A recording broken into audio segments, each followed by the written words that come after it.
สบายดีทุกคนสบายดีทักทายสบายดีทั้งสองบ่าวร้อนหนุ่มลาวเด้อมานี่หลังจากที่ว่าเขามาทำงานหรือมาเวียกอยู่ชายแดนเนาะมื้อนี้ก็ได้โอกาสได้เวลาจังหวะพอดีสมซามรถไอ้น้องมาเนาะเฮาก็เดินทางมาฮอดชายแดนก็แต่พุ่นแหละพี่น้องเอ้ยแต่9 โมงพู้นจนปานนี้ก็ยังบ่เห็นขบวนทีมงานรถมาจักเป็นหยังมื้อนี้2 โมงกว่าแล้วเลยเก็บภาพบรรยากาศเขาเอาตู้คอนเทนเนอร์มาเลี้ยงไว้ข้างถนนพี่น้องเอ้ยติดยาวเหยียดเลยตอนนี้เป็นย้อนสาเหตุยังกับบ่ฮู้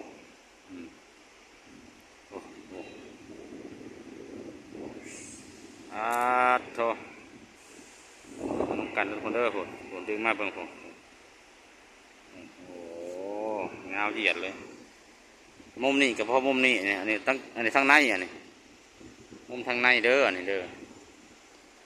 เห็นกลางหันลมหมดทุกคนกลางหันลมมันเป็นมือยังมันนี่รถขึ้นหลายแต่ว่าหลายผิดปกติคือว่าเขาบ่เคยอยู่ห้อยเวลาจะเถื่อ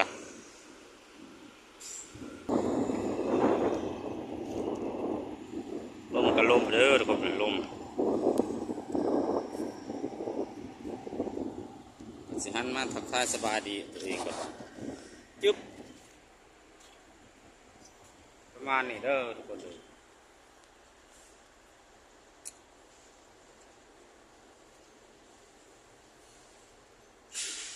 จังหน่อยหนึ่ง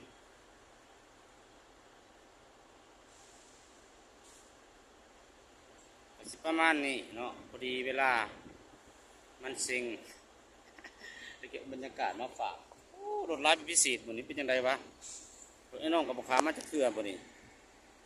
เนาะไปเบิ่งน้ำกันทุกคนโอ้เนาะขักเลยบรรยากาศมันเดี๋ยวจะพาไปรออีกมุมหนึ่งก่อนจุดนี้ก็จะเป็นนั่นอันน่ะเป็นห้องระบายน้ำโอ้รอดไปทางผมรอดถนนไปทางผม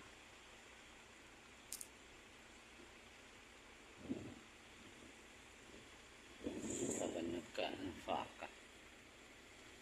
เดี๋ยวสิย่างพาทานผสมย่างไปเบิ่งทางมุมนั่นอีกก่อนเด้อไปเบิ่งมุมสูงน้ำกัน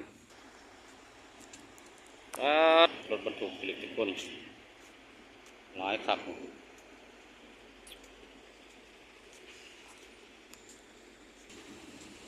ตั้งลายอะไรเด้อมันตั้งรถลายเด้อเหมือนเดิมโอ้ยแถวเดินก็เต็มเลยลึกมือสินค้าออกมาหรือจังไดท่านผู้ชมมันไปลึกเต็มหมดเต็มเดินเลยก็บนรถลายคนย่างเลาะเรื่อยๆทุกคนเลยห้องน้ำนี่ยังไงห้องน้ำใส่การมาได้มันมาถ่ายมุมสูงมันก็มีมุมสูงเป็นเดินกว้างเท่านี้ก็ได้เหมือนถือว่าเต็มเลยรถกระโดดแท้ๆเต็มหมดเลยทุกคน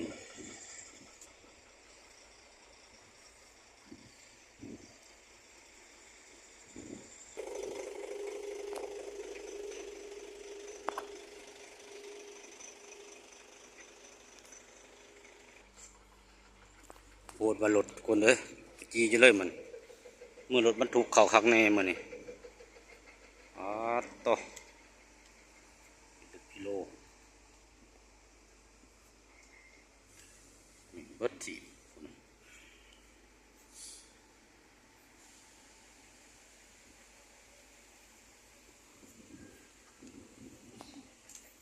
มุมนี้ก็ที่สวยจะเห็นนะกังหันลม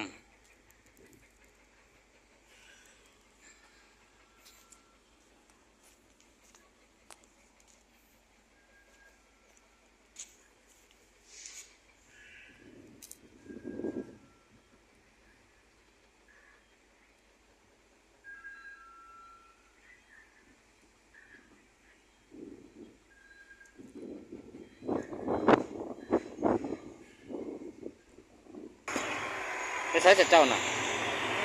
ไปใช้อะไรรถตั้มไปล่างรถบอก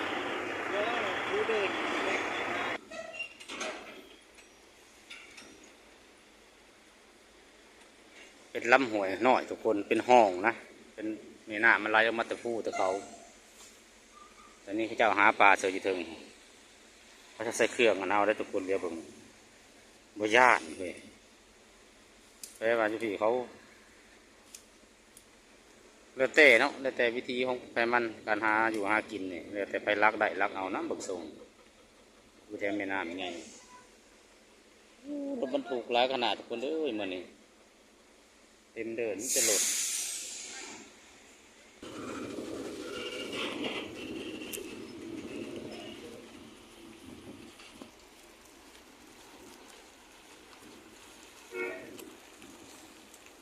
เป็นมือยังทุกคนมันนี่ร้ายเป็นพิเศษจะรีเต็มเดินรถบรรทุกโอเคแล้วทุกคนเด้อก็จิประมาณนี้แหละเดี๋ยวมานั่งลบอยู่รถกับเอาไว้แหละมันลมทั้งลมทั้งหนาวที่ภาพบรรยากาศมาฝากคนนี้ก่อนเด้อ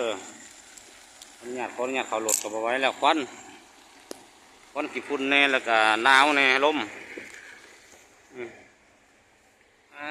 เก็บภาพบรรยากาศมาฝากสำนักก่อนมันลมทุกคนเลยลมก็ลมก็ดอกรถร้ายเป็นพิเศษมันเขามันรถอัพเลยบ้านนี่อัพในนี่เนาะบ้านเนาะภาพคือแดงนี่บ้านนี่แสงบ่ได้เลยภาพเป็นสีนี่เห็นอะไรบ้านสิล่าลมทุกคนเลยจังได้อันนี้ใส่มาหาหนาเจ้าของกันเด้อบ้านนี่เด้อเป็นยินเด้อเป็นจังสีนี่เดี๋ยวขออนุญาตลงคลิปเป็นที่นี่ก่อนเด้อทุกคนเด้อเดี๋ยวมันลบอยู่โหลดก่อนอยู่นอกมันลมทั้งเย็นหลังจากว่ามื้อนี้โอ้เป็นจังไดแล้วทีมงานไอ้น้องยังบ่ข้ามมาอยู่มีปัญหาติดของอยู่ได้แล้วทุกคนโอเคขออนุญาตลงคลิปลงเพียงเท่านี้ก่อนจบด้วยภาพตัวนี้ก่อนแล้วกันเนาะโอเค